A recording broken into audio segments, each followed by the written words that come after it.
Today's scripture reading is Jeremiah 29, 1 through 9. This is the text of the letter that the prophet Jeremiah sent from Jerusalem to the surviving elders among the exiles and to the priests, the prophets, and all the other people Nebuchadnezzar had carried into exile from Jerusalem to Babylon. This was after King Jehoiakim and the queen mother, the court officials, and the leaders of Judah and Jerusalem, the craftsmen and the artisans had gone into exile from Jerusalem. He entrusted the letter to Elisha, son of Shaphan, and to Gemariah, son of Hilkiah, whom Zedekiah, king of Judah, sent to King Nebuchadnezzar in Babylon. It said, "This is what the Lord Almighty, the God of Israel, says to all those I carried into exile from Jerusalem to Babylon. Build houses and settle down, plant gardens and eat what they produce. Marry and have sons and daughters. Find wives for your sons and give your daughters in marriage so that they too may have sons and daughters. Increase in number there, do not decrease. Also seek the peace and prosperity of the city to which I have carried you into exile. Pray to the Lord for it, because if it prospers, you too will prosper. Yes, this is what the Lord Almighty, the God of Israel, says. Do not let the prophets and the diviners among you deceive you. Do not listen to the dreamers you encourage them to have. They are prophesying lies to you in my name. I have not sent them, declares the Lord. This is the word of the Lord. Amen. 우리는 지난 주간에 미국의 독립기념일을 보냈습니다. 우리 교회는 3.1절과 광복절 주간에 조국의 독립과 해방을 기억하면서 애국가를 부릅니다. 조국을 떠나 이민자로 살고 있는 우리에게 중요한 때에 조국을 생각하며 애국가를 부르는 것은 당연하고도 필요한 일이라고 믿습니다. 하지만 이민자로 살아가면서 떠나온 조국만을 생각하는 것은 옳다 할 수 없습니다. 조국을 생각하는 것 이상으로 우리가 몸붙여 살고 있는 이 나라를 생각해야 옳습니다. 조국을 위해서 기도하는 것 이상으로 우리가 살고 있는 이 나라를 위해 기도해야 옳습니다. 그래서 오늘 예배 후에는 광고 시간에 광고가 끝나고 나서 미국 국가를 함께 부르며 감사하고 축하하려고 합니다. 오늘 저는 예레미야서 29장을 읽었습니다. 우리 디렉터 석께서 우리 칠드런 메시지에서도 같은 말씀을 해주셨는데요. 이 말씀은 예루살렘에서 활동했던 예레미야가 바빌로니아에서 이주민으로 살고 있던 유대인들에게 보낸 편지입니다. 이 말씀은 이주민으로 살아가는 우리에게 매우 중요한 메시지를 담고 있습니다. 때는 주전 597년의 일입니다. 바벨로니아에 의해서 두 번째 침략을 당했을 때 유다에 있었던 관리들과 귀족들과 학자들과 제사장들이 모두 바벨론으로 끌려가지요. 스스로 선택해서 이주민이 된 사람도 때때로 고향에 대한 그리움에 시달리게 되는 법인데요. 억지로 끌려왔으니 얼마나 조국이 그리웠겠습니까? 그들은 속히 조국으로 돌아가게 되기를 기대하고 기도했을 것입니다. 대중이 무엇인가를 강렬하게 열망하면 그 열망을 만족시켜 주려는 영적인 사기꾼들이 있게 마련입니다. 당시에도 수년 안에 조국으로 돌아간다, 그러니 짐 풀지 마라, 이렇게 말하는 예언자들이 있었습니다. 그로 인해서 많은 유대인들이 짐을 다 풀지 못하고 어정쩡하게 살고 있었던 것이지요. 이런 상황을 전해들은 예레미야가 오늘 편지를 통해서 오늘의 말씀을 전해줍니다. 이 편지에서 하나님은 70여 년이 지나야 이 포로 생활이 끝날 것이라고 말씀하십니다. 포로로 끌려간 사람들은 하나도 돌아가지 못할 것이라는 뜻입니다. 이 말을 듣고 유대인들은 적잖이 실망했을 것입니다. 그들은 이방 땅에 발 디디는 것만으로도 자기들이 부정해진다고 알고 있었습니다. 그런데 그 땅에서 죽을 때까지 살 뿐만 아니라 자신들의 뼈를 그 땅에 묻어야 된다는 상황이 얼마나 실망스러웠겠습니까? 하지만 하나님은 절망하지 말라고 하십니다. 그들을 포로로 잡혀가게 한 것은 바로 하나님이시고, 하나님이 그렇게 하신 데에는 이유가 있고 계획이 있기 때문이라는 것이지요. 오늘 4절에 보면 나 만군의 주 이스라엘의 하나님이 말한다. 내가 예루살렘에서 바빌로니아로 잡혀가게 한 모든 포로에게 말한다. 유다를 공격한 것은 바빌로니아의 느부갓네살 왕이었습니다. 귀족과 학자들과 제사장들을 모두 포로로 잡아가 사람도 느부갓네살 왕이었습니다. 그러나 하나님은 그게 진실의 전부가 아니라는 겁니다. 하나님께서 유다를 심판하는 도구로 느부갓네살을 도구로 사용하셨다는 뜻입니다. 하나님께서 그렇게 하신 데에는 그들을 통해 새로운 일을 이루려는 계획 때문이라고 하십니다. 오늘 본문에 이어지는 11절의 말씀은 많은 분들이 외우고 있는 굉장히 중요한 말씀인데요. 이렇게 말합니다. 우리 함께 읽어볼까요? 너희를 두고 계획하고 있는 일들은 오직 나만이 알고 있다. 내가 너희를 두고 계획하고 있는 일들은 재앙이 아니라 번영이다. 너희에게 미래에 대한 희망을 주려는 것이다. 나 주의 말이다. 포로로 잡혀간 유대인들은 자신들이 지금 재앙을 당하고 있다고 생각했습니다. 이제는 아무런 희망이 없다고 생각을 했습니다. 하지만 하나님은 당신에게는 그들이 모르는 계획이 있다고 하십니다. 그 계획은 그들을 잘되게 하려는 계획이라는 겁니다. 희망을 주려는 계획이라는 뜻입니다. 느부갓네살에게 끌려온 줄 알았는데 하나님이 보내셨다는 겁니다. 의미 없이 타양 땅에서 고생하다가 헛되게 죽을 줄 알았는데 하나님께서 계획을 가지고 계시다는 뜻입니다. 지금 바벨로니아에서 당하고 있는 고생이 하나님의 뜻을 이루기 위한 과정이라는 뜻입니다. 여러분은 어떤 동기로, 어떤 계기로, 어떤 계획으로 이민자의 삶을 시작하셨나요? 어떤 분들은 지독한 가난으로부터 벗어나기 위해서 미국을 찾아오셨고요. 어떤 분들은 자녀들의 교육을 위해서 이 땅에 오셨고요. 또 어떤 분들은 이럭저럭 하다 보니 미국의 이주민이 되었습니다. 어떤 경우이든 우리가 지금 이 땅에 이민자로 살고 있는 것은 하나님께서 하신 일이라는 것이 오늘 본문의 말씀입니다. 포로로 잡혀간 유대인들만이 그런 것이 아니라 오늘 우리도 이 땅에 하나님의 뜻이 있어서 이곳에 오게 되었다는 뜻입니다. 우리 그리스도인들은 인생사를 볼 때, 그리고 세상사를 볼 때 두 차원에서 볼 줄 알아야 합니다. 하나는 가시적인 차원이고요, 하나는 보이지 않는 차원입니다. 하나는 물리적인 차원이고요, 하나는 영적인 차원입니다. 하나는 사실적인 차원, factual dimension이고, 다른 하나는 실제적인 차원, actual dimension을 보아야 한다는 겁니다. 우리에게 일어나고 있는 모든 일은 하나님의 다스림 아래서 일어나고 있기 때문입니다. 어떤 사람은 잘 살기 위해서 이 땅에 왔습니다. 하지만 그것보다 더 중요한 이유가 있습니다. 어떤 사람들은 자녀에게 좋은 기회를 주기 위해서 이 땅에 왔습니다. 하지만 그것보다 더 중요한 이유가 있습니다. 어떤 이는 자신의 꿈을 실현시키기 위해서 이 땅에 왔습니다. 하지만 우리의 꿈보다 더 큰 중요한 꿈이 있습니다. 하나님께서 그분의 계획을 이루기 위해 우리를 이곳에 보내신 것입니다. 우리를 이곳에 오게 한 하나님의 뜻을 우리는 다 알 수는 없습니다. 그 뜻은 우리 각자에 대한 것이기도 하지만 우리 각 개인의 삶을 넘어서서 하나님의 거대한 그런 뜻과 관계되기 때문입니다.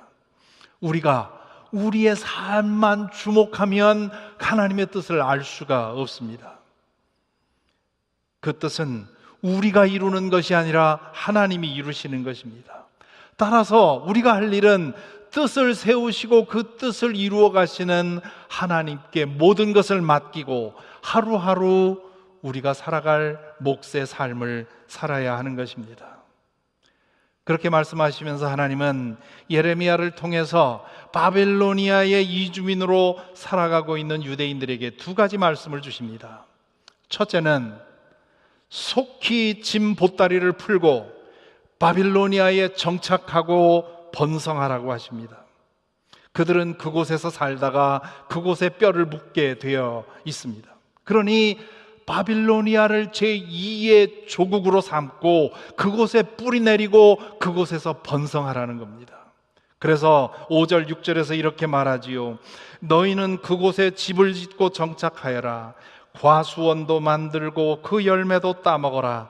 너희는 장가를 들어서 아들 딸을 낳고 너희 아들들도 장가를 보내고 너희 딸들도 시집을 보내어 그들도 아들 딸을 낳도록 하여라. 너희가 그곳에서 번성하여 줄어들지 않게 하여라. 그뿐만 아니라 하나님은 유대인들에게 바벨로니아를 위해서 기도하라고 하십니다. 그 나라가 잘 되도록 협조하라고 하십니다. 7절에 보면 또 너희는 내가 사로잡혀 가게 한 그 성읍이 평안을 누리도록 노력하고 그 성읍이 번영하도록 나 주에게 기도하여라. 그 성읍이 평안해야 너희도 평안할 것이기 때문이다. 바빌로니아가 유다와 예루살렘을 정복하면서 행한 악행들은 끔찍합니다. 그 모든 악행들을 생각하면 그 나라와 그 백성을 혐오하고 저주하고 어떻게든 복수하고 싶어집니다. 하지만 하나님은 그 마음을 내려놓고 바빌로니아가 잘 되도록 기도하고 잘 되도록 협조하라는 하라고 하십니다. 복수는 하나님이 하시는 것이니 하나님께 맡겨놓고 너희는 그곳에서 선한 시민으로 살아가도록 힘쓰라는 것입니다. 둘째는 유다인으로서의 정체성, 아이덴티티를 지키라고 하십니다. 바빌로니아에 정착하고 그 나라의 시민으로서의 의무와 책임을 다하며 그 나라의 안녕과 번영을 위해 기도하라는 말씀은 바빌로니아 사람처럼 되라는 뜻이 아니었습니다. 그 나라의 시민으로 성실하게 살아가기를 힘쓰는 동시에 유대인으로서의 정체성을 지키라는 뜻입니다. 그래야만 때가 되었을 때 하나님이 그들의 자손들을 조국으로 인도할 때 조국에서 새로운 역사를 시작할 수 있기 때문입니다. 그래서 10절에서 하나님이 이렇게 말씀하시지요. 나 주가 분명히 말한다. 너희가 바벨로니아에서 70년을 다 채우고 나면 내가 너희를 돌아보아 너희를 이곳으로 다시 데리고 오기로 한 나의 은혜로운 약속을 너희에게 그대로 이루어 주겠다. 하나님이 결국 70년 후에 그들을 다시 그 자손들을 인도할 것이라고 믿었다면 유대인으로서의 신앙과 전통과 문화와 정통성을 그대로 지켜야 했습니다. 1세대 포로민들은 모두 바빌로니아에서 죽어야 했습니다. 그렇다면 그들은 2세대, 3세대 자녀들에게 유대인으로서의 정체성과 그들의 문화와 그들의 전통을 전수해 주어야 했습니다. 신앙과 전통과 문화가 전혀 다른 바빌로니아에서 2세대, 3세대 자녀들에게 그것을 전하는 것은 쉬운 일이 아니었습니다. 우리 미국에 살아본 우리 이민자들은 다 그것을 알고 있지요. 이 말씀은 오늘 미국에 살고 있는 저와 여러분 같은 이민자들도 귀담아 들어야 할 말씀입니다. 우리가 미국에서 이민자 소수자로 살게 된 것이 하나님의 섭리와 계획에 따른 것이라고 믿는다면 우리도 역시 바빌로니아의 유대인 포로들에게 주셨던 이 두 가지의 지침을 마음속에 새겨야 합니다. 첫째, 우리는 이 미국 땅을 우리의 제2의 조국으로 삼고 성실한 시민으로 삼도록 힘써야 합니다. 이민 1세대에겐 이것이 매우 어렵습니다. 이민 1세대가 이 땅을 나의 조국으로 생각하려면 적어도 자신의 부모를 이 땅에 묻어야 된다는 말을 들었습니다. 그럴지도 모르겠습니다. 그것이 어렵기 때문에 의식적으로 노력해야 합니다. 하나님께서 우리를 이 땅에 살게 하셨으니 이곳이 나의 새로운 조국이라고 우리 스스로에게 계속 주입시켜야 합니다. 그리고 이 나라의 평화와 번영을 위해 성실한 시민으로 살아가도록 힘써야 합니다. 이민자 멘탈리티라는 것이 있습니다. 이주민으로 살면서 자신의 책임과 의무에 대해서는 소홀히 하고 자신에게 유익한 것만 찾는 그런 마음을 가리킵니다. 자녀 교육에는 열심이면서 학교에서 자원봉사를 하라고 하면 아무런 관심이 없는 것, 열심히 일해서 돈은 벌면서 세금에 대해서는 탈법과 불법을 일삼는 것, 선거철이 되어도 아무런 관심이 없는 것, 이런 것들이 이민자 멘탈리티의 전형적인 예입니다. 자신이 속해 있는 사회가 잘 되도록 헌신하지 않고 개인의 이익만을 도모하는 것, 그것은 하나님께서 이 땅에 우리를 보내신 이유에 해당하지 않습니다. 하나님께서 뜻이 있어서 우리를 이 땅에 보내셨다고 믿는다면, 그리고 우리의 삶을 통해서 하나님이 하실 일이 있다고 믿는다면 이 나라의 시민으로서 성실하게 일하고 책임과 의무를 다할 수 있도록 힘써야 합니다. 이 나라의 평화와 정의와 번영을 위해서 기도하고 또한 우리가 할 일을 찾아야 합니다. 둘째로, 그러는 동시에 우리는 이주민으로서 우리의 정체성을 지켜야 합니다. 과거의 미국은 미국 사회를 용광로에 비유했죠. 모든 이민자들이 자신의 문화와 전통을 버리고 미국 문화와 전통을 배우고 흡수하라고 가르쳤습니다. 미국의 문화란 결국 백인의 문화였죠. 그 요청에 따라서 열심히 노력하는 동양 이민자들을 바나바라고 부르지 않습니까? 몸은 동양인의 몸인데 사고방식은 백인과 같아진 사람들을 가리키는 말입니다. 하지만 반세기 이상 그렇게 해보니 되지 않는다는 사실을 미국 사회가 깨달았습니다. 그래서 요즘엔 비유를 바꿨습니다. 그중 하나가 다양한 야채와 과일이 각자 제맛을 내면서 조화되는 그런 샐러드의 비유입니다. 또 다른 비유는 스테인드 글라스의 비유이지요. 다 각기 다른 모양과 색깔의 유리 조각이 서로 조화되어서 하나의 큰 그림을 형성하는 그런 스테인드 글라스 말입니다. 이러한 새로운 패러다임에 따라 요즘에는 이주민 소수자들이 자신의 언어와 전통과 문화를 그냥 그대로 지켜나가는 것이 미국 사회에 더 유익하다는 생각이 점점 많이 퍼져가고 있습니다. 각 문민족의 문화와 전통은 다른 것이지 틀린 것이 아니라는 생각 때문입니다. 우리에게는 다른 것에 대한 거부감이 본능적으로 우리에게는 있습니다. 그 거부감을 극복해야 합니다. 그럴 때 우리는 우리와 다른 문화와 전통을 존중해 주는 동시에 자신의 문화와 전통을 있는 그대로 자랑스럽게 드러낼 수 있습니다. 이주민으로서 우리 한인 이민자들이 가장 자신 없어 하는 것이 영어이지요. 영어를 잘 하지 못하는 것에 대해서 우리는 수치스럽게 생각하고 때로는 미안하게 생각하기도 합니다. 저도 미국 생활을 처음 시작할 때 그런 적이 있습니다. 학교에서 같이 공부하는 백인 친구에게 무엇인가를 설명하려는데 자꾸 영어가 막히는 겁니다. 그러다 보니 저도 모르게 I'm so sorry about my English 이렇게 얘기를 했습니다. 그랬더니 그 사람이 그럽니다. Why do you feel sorry about your English? 그러면서 그분이 한 말씀이 저에게 깨우침을 전해주었는데요. 나는 영어밖에 할 줄 모르는데 당신은 당신의 모국어에다가 영어도 그만큼 하니 나는 오히려 당신이 부럽습니다. 저는 그 친구의 말을 통해서 제가 저의 부족한 영어 실력에 대해서 과도한 수치심을 가지고 있다는 사실을 자각하게 되었습니다.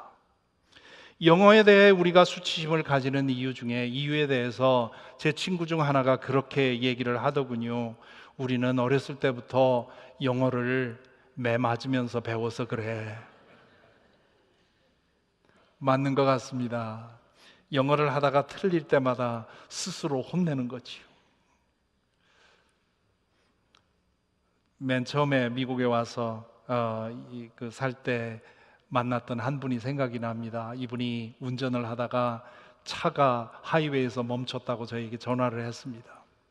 그래서 달려가서 그분을 모시고 차를 가지고 이제 정비소에게 갔죠. 가서 그 정비사에게 제가 상황을 설명하려고 나섰더니 저보다 나이가 한 30세 더 많았는데 그분이 저를 비키라고 내가 하겠다고 그러더라고요. 그러더니 그 미케닉한테 가서 그러는 겁니다. Hey, my car, highway, fire.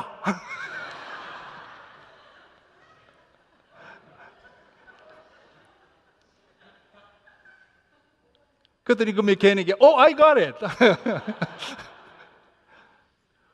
그분을 보면서 영어에 대해서 이렇게 당당한가 그런 생각을 했습니다. 얼마 전에 운전을 하면서 NPR 뉴스를 듣고 가고 있는데 제 귀가 번쩍 뜨이는 말을 들었습니다. 언어학 전문가들이 나와서 영어에 대해서, 외국인의 영어 사용에 대해서 이야기를 나누고 있었는데요. 패널 중 한 사람이 외국인의 악센트에 대해서 이렇게 말했습니다. 만일 당신이 아시아인의 액센트를 잃어버리면 당신의 정체성을 잃어버리는 것입니다. 그러면서 그분은 영어 발음의 기준이란 없다는 겁니다. 미국식 영어 발음을 기준이라고 생각했던 제 고정관념을 심하게 흔드는 말이었습니다. 그런데 그분의 말을 듣고 있다 보니 사실이 그렇습니다. 미국인만 해도 남부인 액센트가 있지요, 북부인 액센트가 있지 않습니까? 무엇이 기준입니까? 영국인의 액센트가 다르고요, 아일랜드 액센트가 다르고요, 호주인들의 액센트가 다릅니다. 유럽인의 액센트가 다르고, 흑인의 액센트가 다르고, 아시아인의 액센트가 다르지요. 그 중에서 어떤 액센트가 기준이다, 그렇게 말할 수가 없는 거 아닙니까? 그러므로 액센트는 지워버릴 대상이 아닙니다. 액센트는 그 사람이 속한 문화와 전통에서 나온 것이기 때문입니다. 영국인들이 세계 어딜 가나 영국인의 액센트가 가장 고상하다고 생각하고 그 액센트를 강하게 자신 있게 구사하는 것처럼 다른 나라 사람들도 그래도 된다는 겁니다. 동의가 되지 않으십니까? 그러니 이제 여러분 자신의 영어에 자신을 가지시기 바랍니다. 영어 말하면서 자꾸 스스로 채점하지 마시고 틀렸다고 혼내지도 마시고 여러분의 콩글리시를 마음껏 구사하시기 바랍니다. 미국의 독립기념일을 맞아서 우리의 인생 여정을 인도하셔서 오늘 이 땅에 살게 하신 주님께 감사를 드립니다. 그것을 인정하고 감사한다면 우리는 이 나라를 위해 기도하며 성실한 시민으로서의 책임과 의무를 다하도록 힘써야 하겠습니다. 그리고 우리 자신이 가지고 있는 한국인 혹은 아시아인으로서의 우리의 전통과 문화가 이 나라의, 이 다양성의 이 나라의 맛과 멋을 더하는 그런 긍정적인 요인이 될 수 있도록 겸손하게 그러나 당당하게 우리의 아이덴티티를 드러내도록 힘써야 하겠습니다. 이 다원화된 나라에서 우리의 정체성을 아름답게 드러날 때 우리는 이 나라에 가장 잘 이바지할 수 있습니다. 그렇게 서로의 다름을 인정하고 존중하며 서로 어울려 살아가기를 힘쓸 때 하나님은 우리 모두의 삶을 묶어서 당신의 뜻을 이루실 것입니다. 기도하겠습니다. 이제 눈을 감고 묵상하십시다. 먼저 고백하십시다. 오늘 우리가 이곳에 살게 된 것은 하나님의 섭리에 의한 일이라는 사실을 말입니다. 그리고 다짐하십시다. 이 나라의 시민으로서 성실하게 책임과 의무를 다할 것을 말입니다. 또한 우리의 정체성을 오롯이 드러내어 이 나라를 더 아름답고 멋있고 맛있는 나라가 되게 하기를 다짐하십시다. 주님께서 우리 모두를 통해 이 나라를 정의롭고 평화로운 나라로 회복시켜 주시기를 우리 잠시 기도하겠습니다.